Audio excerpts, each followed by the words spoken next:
பேரலை நேயர்களுக்கு வணக்கம். இன்றைய நமது நேர்காணலில் மூத்த பத்திரிகையாளர் தராசு ஷியாம் அவர்கள் இணைந்திருக்கிறார். சார் வணக்கம். வணக்கம் மில்டன். நேற்று சென்னையில் பிரதமர் மோடி அவர்களுடைய ரோட் ஷோ ரொம்ப முக்கியமான இடம். திராவிட இயக்கங்கள், நீதி கட்சின்னு பல பெரிய வரலாற்றை கொண்டிருக்கக்கூடிய பெயர்களை தாங்கி இருக்கக்கூடிய ஒரு பகுதி. அதிகமாக சென்னையில் மக்கள் கூட்டமாக வரக்கூடிய ஒரு பகுதி பாண்டி பஜார் பகுதி. அந்த இடங்கள்ல மோடியினுடைய ரோட் ஷோ நடந்தது. அது பல்வேறு கேள்விகளையும் விவாதங்களையும் கிளப்பி இருக்கிறது. தமிழர்களின் பாரம்பரிய உடையான வேட்டி சட்டையில் மோடி வந்திருந்தார் அப்படிங்கிறதும், அண்ணாமலையை தோளில் தட்டி கொடுத்து வாகனத்தில் பேரணியை நடத்தினார் அப்படிங்கிறதும், கூட்டம் சரிவர சேரல, அதனால திட்டமிட்ட 1 மணி நேரத்துக்கு முன்னாடியே 40 நிமிஷத்துல முடிச்சிட்டாரு அப்படிங்கிறதும் பல்வேறு கேள்விகளையும் விவாதங்களையும் கிளப்பி இருக்கிறது. நீங்க அந்த ரோட் ஷோவை நல்ல முயற்சி, பெரிய ரிசல்ட் அப்படின்னு பார்க்கிறீங்களா, இல்ல அது எப்படி புரிஞ்சுக்கிறீங்க? நான் ரோட் ஷோக்களின் எதிரிங்க.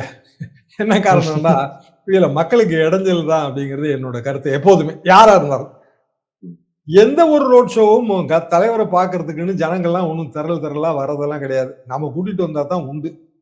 அப்போ கூட்டம் குறைவா இருக்குன்னா கூட்டத்தை சரியா சேர்க்கலன்னு அர்த்தம். ரூபா கொடுக்காம எவனும் வரதே கிடையாது. அது எவ்வளவு பெரிய ஆளா இருந்தாலும் சார் தான். எங்க காலம் முடிஞ்சு போச்சுங்க. நாங்க ரூபா கொடுத்து கூட்டம் கேட்டோம். இன்னைக்கு நீங்க ரூபா கொடுத்துதான் கூட்டத்துக்கு ஆள் சேர்க்கணும். பிரதமர் கூட்டத்துல என்ன பிரச்சனைனா, வர்றவங்களுக்கு கம்ப்ளீட்டா செக்யூரிட்டி செக்கு, அப்புறம் கம்பார்ட்மெண்டா ஆளை நிறுத்துவாங்க. இது நடைமுறையில இது மிகப்பெரிய பிரச்சனை. அப்போ ரோட் ஷோவில் ஒரு 1.5-2 கிலோமீட்டர் 2 பக்கமும் கையை காட்டிட்டு வர்றதுனால டிவியில தெரிஞ்சதை தவிர வேற லாபமே கிடையாது. ஆறுதுக்கான செலவு இதே ரோட் ஷோவை அரவிந்த் கெஜ்ரிவால் கோவால நடத்தினார்னு சொல்லித்தானே உள்ளதுக்கி வச்சிருக்கீங்க. அதானே ஈடியோட வழக்கே. பணம் வாங்கிட்டேயா லிக்கர் பாலிசி சேஞ்சில், அந்த பணத்துல கோவா தேர்தலுக்கு செலவு பண்ணிட்டீங்க. நீங்களும் குற்றவாளி, உங்க கட்சியும் குற்றவாளி, எல்லாரும் குற்றவாளின்ட்டாங்க. டெல்லி உயர்நீதிமன்ற நேரத்தை சொல்லியிருக்கு. 100 பக்கம் ஆர்டர். அது ஆர்டர் காப்பி என்கிட்ட இருக்குங்க. உயர்நீதிமன்றம் முன்னாடி வச்ச தாவாவே தாண்டி கோவாவை பத்தி பேசியிருக்கு. இப்படி ஒரு விசித்திரமான சூழல் இங்க இருக்கு, இந்தியால இருக்கு. நிர்மலா சீதாராமனோட கணவர் சொல்றாரு, பிரபாகர், அடுத்த தேர்தலில் பிஜேபி ஜெயிச்சா இந்தியால தேர்தலே நடக்காதுன்றாரு. நம்ம சொல்லல, நிர்மலா அம்மாவோட வீட்டுக்காரர் சொல்றாரு. இதுக்கு முந்தைய இதே மாதிரி தமிழிசை டாக்டர்னு சொன்னதாக எனக்கு ஒரு ஞாபகங்க. எதுக்காக நான் சொல்றேன்னா, அந்த அளவுக்கு ஒரு சந்தேகத்துக்குரிய ஒரு நிர்வாகமாக பிஜேபி இருக்கு, சந்தேகத்துக்குரிய தலைவராக பிரதமர் மோடி இருக்கிறார். அதான உண்மை. சென்னையில அவருடைய ரோட் ஷோ வருது அப்படின்ன உடனேயே அது ஒரு பெரிய மெசேஜ கொடுக்கும். இவ்வளவு பெரிய கூட்டம் கூடியிருக்கு அப்படின்ற ஒரு மெசேஜ் மூலமா வரும் அப்படின்னு சொல்றாங்க. அண்ணாமலை என்ன குறிப்பிட்டாருன்னா, நிறைய கூட்டம் எதிர்பார்த்திருக்கிற போது காவல்துறை பெரிய நெருக்கடி கொடுத்து கூட்டம் கூட விடாம பண்ணிட்டாங்க அப்படின்னு சொல்றாரு.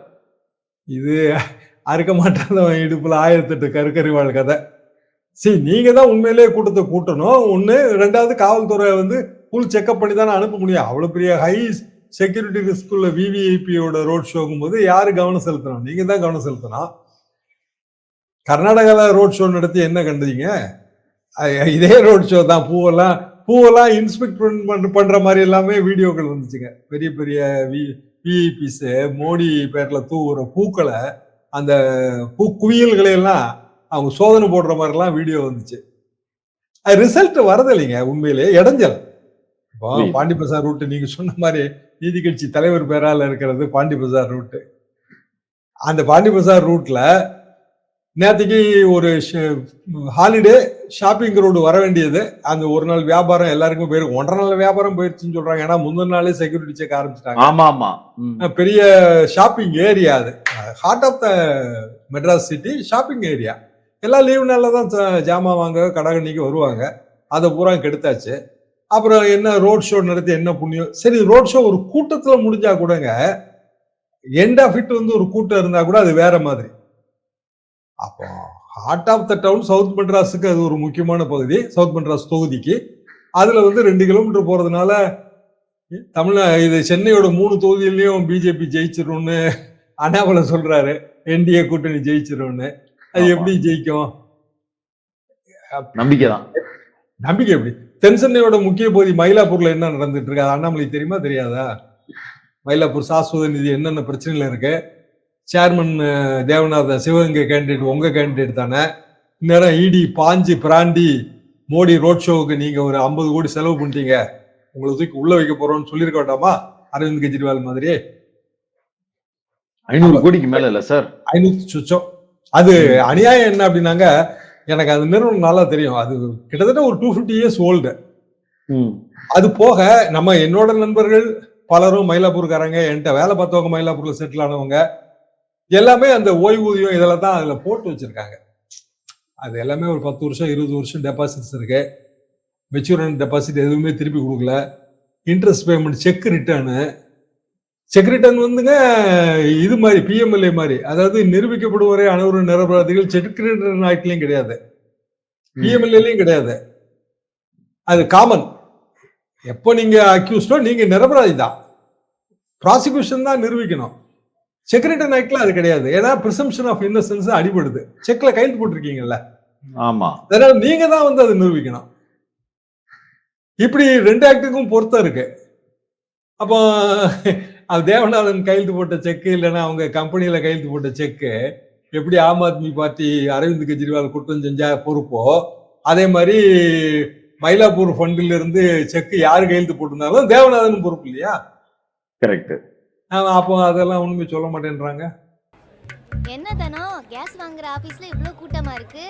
அது கேஸ் வாங்க வந்த கூட்டம் இல்ல, பக்கத்துல கேஸ் வாங்க லோன் வாங்க வந்த கூட்டம். என்ன கேஸ் வாங்க லோனா? ஆமா, வருஷத்துக்கு 6000ல இருந்து 10,000 ரூபாய் வரைக்கும் நம்ம வீட்டு கேஸுக்கு செலவாகுது. தினசரி சம்பளம் வாங்குற நாமெல்லாம் என்ன பண்ணுவோம் சொல்லு? இது தெரிஞ்சுக்கிட்டு தான் இவங்க எல்லாரும் இங்க வந்து உட்கார்ந்துருக்காங்களா? என்னத்த சொல்லு, வா போவோம். கேரண்டி வாரண்டிகளை இனியே நம்ப போறீங்களா? சிந்தித்து வாக்களிங்க. இந்தியாவை காக்க ஸ்டாலின் அழைக்கிறேன். புரியுது. இதுல ரொம்ப முக்கியமானது, சென்னையில இதுவரைக்கும் தமிழ்நாட்டுக்கு மோடி வந்து 6வது முறையா வந்துட்டாரு.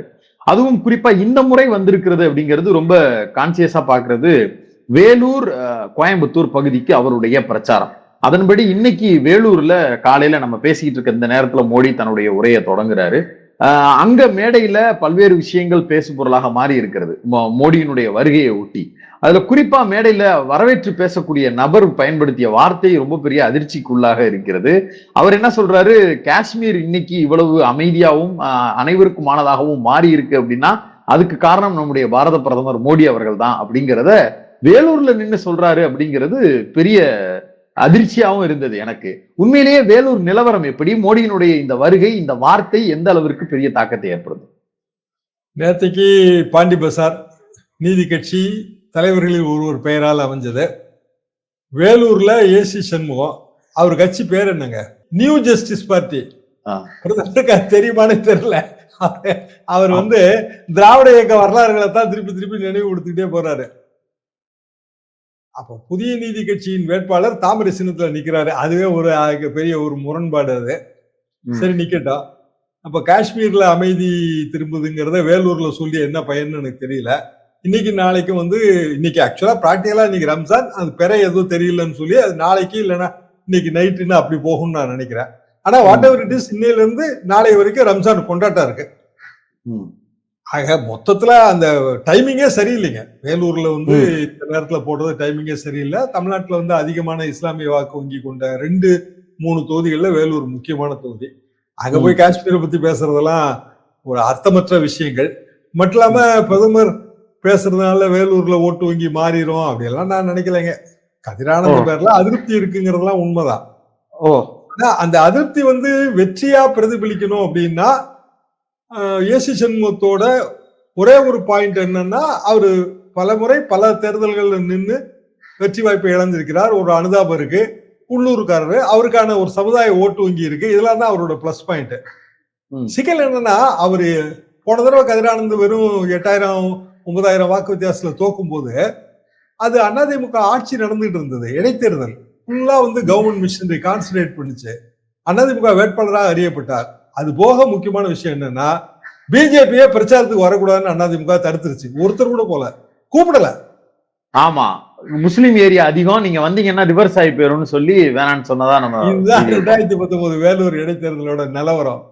அப்ப இது வந்து இப்ப வேலூர் இப்ப தாமரை சின்னத்துல நிக்கிறாரு. சோ பிஜேபி கேண்டிடேட் நம்ம அவர் சொல்லணும், நியூ ஜஸ்டிஸ் பார்ட்டியா இருந்தாலும். அப்ப அவருக்கு அது தெரியாமலா இருக்கும்? இல்ல சார், அவருக்குன்னு தனி செல்வாக்கு இருக்கு. அதன் மூலமா அந்த வெற்றி அவருக்கு உறுதியாகும். ஒரு டஃப் ஃபைட் குடுப்பாரு அப்படின்லாம் சொல்றாங்க சார். Tough fight குடுக்கலாங்க. அதுக்கு வாய்ப்பு இருக்கு. ஆ. நான் இல்லன்னு சொல்லல.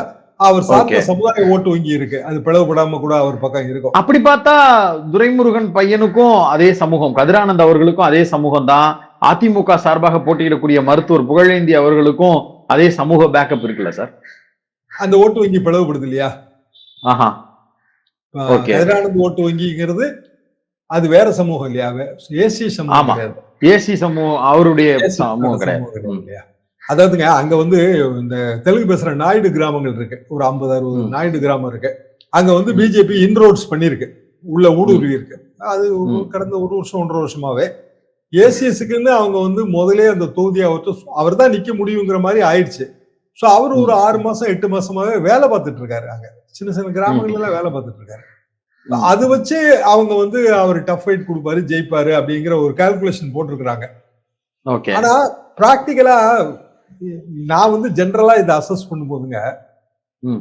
எப்பெல்லாம் வந்து ஒரு 1ஆம் நம்பர் கூட்டணிக்கும் 2ஆம் நம்பர் கூட்டணிக்கும் எதிரான ஓட்டு வங்கி ஒரு 20% மேல போச்சுன்னா அட்வான்டேஜ் வந்து அந்த 1ஆம் நம்பர் கூட்டணிக்கு தான் வரும்.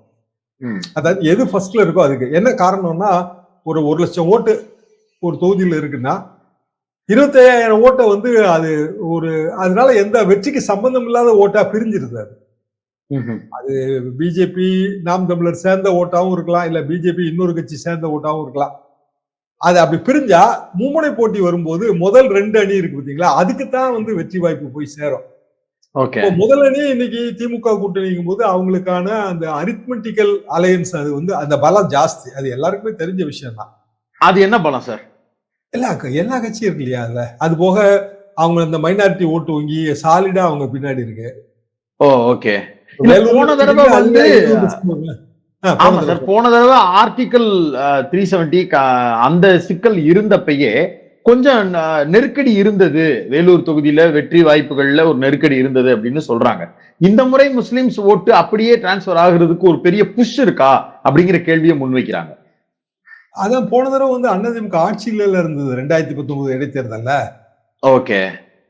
அது வந்து அது எப்பவுமே இடைத்தேர்தல்ல ஆளுங்கட்சி வந்து அதோட எல்லா சர்வ பலத்தையும் காட்டி அதை ஜெயிக்கணும்னு நினைக்கிறது இயற்கை தானே. புரியுது. இப்ப திமுக இங்க ஆளுங்கட்சியா இருக்கிறாங்க. இல்ல, எப்பவுமே ஆளுங்கட்சிக்கான அந்த அட்வான்டேஜ் அதுல வரத்தாங்க செய்யும். ஓகே. அதெல்லாம் நம்ம தவிர்க்க முடியாது. அது போக இன்னொன்னு ஓப்பனா சொல்றாங்க. இப்போ வந்து மாற்றுத்திறனாளிகளுக்கும் 85 வயதானவர்களுக்கும் நம்ம வீட்டுல இருந்தே ஓட்டு போடுற சிறப்பு சலுகை செஞ்சு கொடுத்துருக்கோம் இல்லையா? ஆமா. பெரிய சலுகை இல்லையா இது?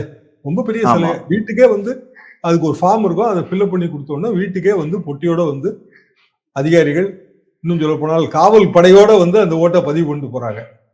அப்பனா இந்த 85 வயதானவர்களும் மாற்றுத்திறனாளிகளும் 100% இந்த முறைக்கு வந்திருக்கணும்ல. 10% தான் இதுக்கு பதிவு பண்ணி வராங்க. ஓ. மொத்தமே. அதாவது தமிழ்நாடு பூரா 5 லட்சம் பேர் இருந்தா வெறும் 50,000 பேர் தான் இந்த சலுகையை ஆப்ட் பண்றாங்க.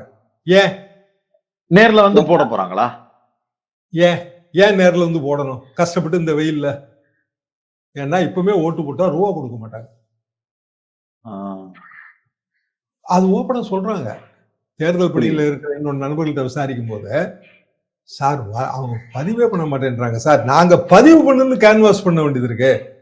வீட்டுக்கு வரோம், நீங்க ஓட்டு போடுங்கன்னு பதிவு பண்றதுக்கு கேன்வாஸ் பண்றோம். என்ன காரணம்னு கேட்டா, இல்லைங்க இப்பவுமே போட்டா யாருங்க ரூபாய் கொண்டு வந்து கொடுப்பா? நாங்க தேர்தல்ல அந்த வாக்குப்பதிவு அன்னைக்கு நேர்ல போட்டா தான் வந்து அதுக்கு முந்தின நாள் பணம் கிடைக்கும். இப்படி இருக்கு நிலவரம். இந்த நிலவரம் எல்லா தொகுதிகளுக்கும் பொது, இந்தியா முழுவதும் பொது. அப்படியான ஒரு சூழ்நிலையில் பிரதமர் போயோ இல்ல மத்தவங்க போயோ பெரிய மாறுதல் ஏற்படுத்த முடியாது. ஆனா 10ல இருந்து 15% வந்து மாறுதலை விரும்புகிற மனோபாவம் கொண்டவர்கள், கீ டு சேஞ்ச், அவங்க தான் மாறுதலுக்கான சாவிகள். இவங்க வந்து எந்த இன்ஃபுளுன்ஸும் பணம் வாங்குறது இல்ல, எந்த இன்ஃபுளுன்ஸுக்கு அடிபடுகிறது இல்ல, சீர்தூக்கி பார்த்து ஓட்டு போடுறாங்க. அவங்க கிட்டதான் நம்ம நிர்மலா சீதாராமன் கணவர் சொல்ற மேட்டர் போய் சேருது, நீங்களும் நானும் பேசுற இந்த மேட்டர்கள் போய் சேருது. அவங்க நம்மள அசஸ் பண்றாங்க. நம்ம சொல்றதுல உண்மை இருக்கா, உண்மை இல்லையா, கண்கூடா என்ன விஷயம். இந்த பேட்டியை பார்த்துட்டு இருக்கிற வேலூர்காரங்க நம்மள அசஸ் பண்ணுவாங்கல்ல. ஆமா, புரியுது. அவங்க தான் அந்த மாற்றத்தை உருவாக்குறார்கள். அவங்க வந்து ஓகே. அவங்களுக்கு ரோட் ஷோ தேவையில்லை, பொதுக்கூட்டம் தேவையில்லை, எதுவுமே தேவையில்லை. செல்போன் மட்டும் போதும். புரியுது சார். நான் புரிஞ்சுக்கிறதுக்காக கேட்கிறேன். இப்போ இந்தியா அலைன்ஸ் ஒரு ஒரு ஒரு ஒரு ஃபார்ம் பண்ணி இருக்காங்க அப்படிங்கிறத தாண்டி கதிரானந்துக்குன்னு ஒரு வெயிட்டேஜ் வந்து வேலூர் தொகுதியில இருக்கா சார்? அது பெரிய அளவுக்கு பலம் கொடுக்குமா? துரைமுருகன், கதிரானந்த் அப்படிங்கிற அந்த நெட்வொர்க், அந்த பலம், அது பலமா எப்படி புரிஞ்சுக்கிறது? துரைமுருகனுக்கு அதிருப்தி இருக்குங்க. ஏன்னா அவரு ஓகே. சமீபத்துல ஒரு கொஞ்ச நாளைக்கு முன்னாடி அணைக்கட்டு ஏரியால அந்த திமுக அதிருப்தியாளர்களை சமாளிக்க போகும்போது ரொம்ப கஷ்டப்பட்டாரு. அவர் ம். இன்னும் சொல்ல போனால் அவமானப்படுத்தப்பட்டாருன்னு சொல்லலாம். மூத்த நிர்வாகி அவரு. அதிருப்தி இருக்கு. மாத்தி கொடுத்திருந்திருக்கலாம். இந்த வேட்பாளரை வேற இன்னொரு வேட்பாளர் போட்டிருந்திருக்கலாம். திமுக இந்த தடவை வந்து நிறைய புதுமுகங்களுக்கு வாய்ப்பு கொடுத்திருக்காங்க. அதே மாதிரி கொடுத்திருந்திருக்கலாம். பட் துரைமுருகன் கட்சியோட பொதுச் செயலாளர் அவரை வந்து மறுக்க முடியல. அவரோட சிபாரிசை மறுக்க முடியல. அப்படிதான் நான் இதை பாக்குறேன். ம். ஆனா அந்த அதிருப்தி எல்லாம் தாண்டி அவர் வெற்றி பெறுவதற்கான வாய்ப்பு எந்த இடத்துல வருதுன்னா, ஒண்ணு அந்த அரித்மெட்டிக்கல் அலையன்ஸோட வெயிட் ம். கிட்டத்தட்ட எல்லா கட்சிகளும் அங்க இருக்கு. அந்த ம். தலித் ஓட்டு வங்கினா திருமாவளவன் ரெப்ரசென்ட் பண்றாரு. ம். அப்புறம் அந்த ஃபேக்டரிகள்ல வேலை செய்யற, ஏன்னா தொழிலாளர் ஓட்டு வங்கி அங்க நிறைய இருக்கு. ஓ.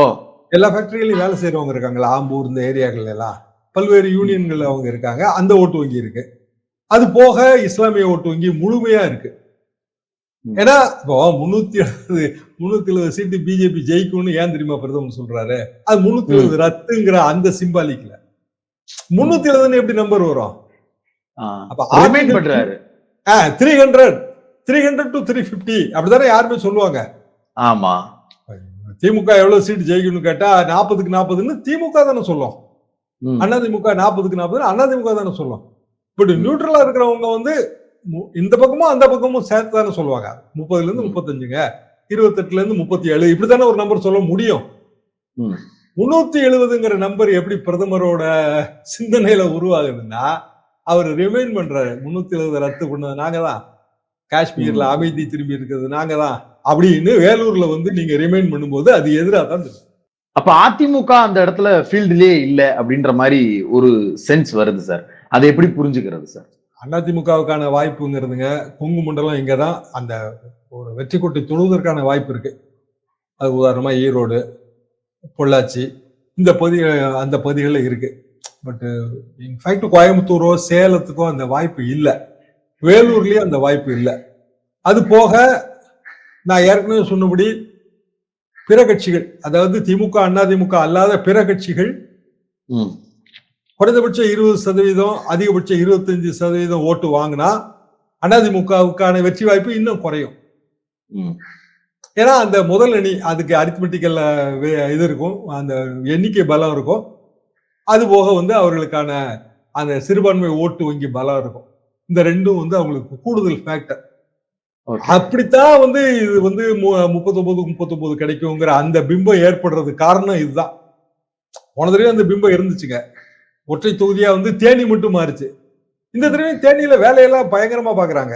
டிடிவியோட ஆமா. ஒர்க்கெல்லாம் பெருசா இருக்கு. அவரு இஸ்லாமிய ஓட்டு வங்கியும் அவர் கவர முயற்சிக்கிறாரு.